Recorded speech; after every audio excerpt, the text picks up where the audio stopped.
On va faire un autre calcul de limite algébrique de la série numéro 1.16. On va faire 1.16h.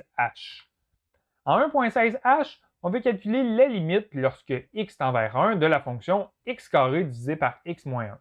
Dans ce calcul de limite-là, on ne nous indique pas si on veut calculer la limite depuis la gauche ou depuis la droite. Donc, ce qu'on doit faire, c'est calculer les deux limites puis les comparer. Donc, on va calculer d'abord la limite lorsque x tend vers 1 depuis la gauche de x carré sur x moins 1. Et on va calculer également la limite lorsque x tend vers 1 depuis la droite de notre fonction x carré moins x moins 1. Donc, pour chacun des calculs de limite, on va débuter par le calcul de limite depuis la gauche. La première étape, c'est de simplifier. Encore une fois, la fonction, elle n'a pas à être simplifiée dans ce cas-ci. Ensuite, la deuxième étape, on va remplacer x par notre valeur limite ici. Donc, on va avoir 1 depuis la gauche au carré, divisé par 1 depuis la gauche moins 1. Et à la troisième étape, ce qu'on va faire, c'est d'appliquer les règles de l'infini. En fait, c'est le gros bon sens.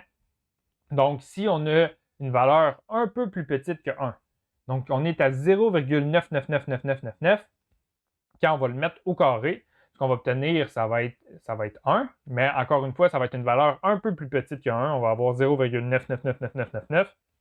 Donc, on va avoir 1 depuis la gauche. Et au dénominateur, on a 1 moins 1, donc ce qu'on obtient, c'est 0. Et 0, est-ce qu'on a 0 depuis la gauche ou depuis la droite? En fait, on a une valeur un peu plus petite que 1, donc on a 0,999999. Et si on lui soustrait 1, ce qu'on va obtenir, ça va être une valeur négative. Donc, ça va être très près de 0, mais du côté négatif. Donc, on va avoir 0 depuis la gauche. Et encore une fois, si on fait 1 divisé par 0, si on a une pizza qu'on divise par des pointes de dimension infiniment petite, combien de pointes peut-on faire? On peut en faire une infinité. Et est-ce qu'on a l'infini positif ou l'infini négatif? Au numérateur ici, on a 1 depuis la gauche, mais malgré le moins, il ne faut pas oublier qu'on est toujours du côté positif. En fait, on est à plus 0,999999. Donc ça ici, ça va être positif. Je vais l'identifier ici, je vais mettre un petit plus pour dire que c'est positif. Et au dénominateur, on est un peu à gauche de 0. Donc on est à moins 0,000001. Donc ça ici, ça va être une valeur négative. Et si on fait un positif divisé par un négatif, ce qu'on obtient, c'est un négatif. Donc, notre calcul des limites ici, lorsque x tend vers 1 depuis la gauche est égal à moins l'infini. Ensuite, on va calculer la limite lorsque x tend vers 1, mais depuis la droite. Et ça, c'est un calcul qu'on a fait, dans le numéro précédent. On avait exactement ce calcul de limite-là à faire. Et ce qu'on obtenait, c'était plus l'infini. Donc, ça ici, on l'a déjà trouvé, c'est égal à plus l'infini. Et puisque nos deux calculs de limite sont différents, la limite lorsque x tend vers 1 depuis la gauche est égale à moins l'infini, la limite lorsque x tend vers 1 depuis la droite, c'est plus l'infini. Donc, je vais l'écrire, donc, puisque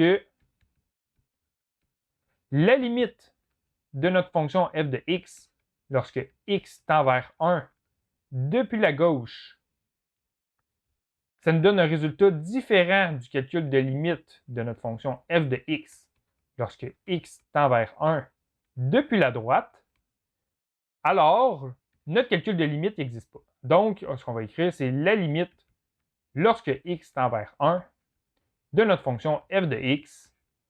Ça n'existe pas, donc on va dire égal à, et pour dire indique pas, n'existe pas, ce qu'on va faire, c'est un e à l'envers avec une petite barre oblique comme ça.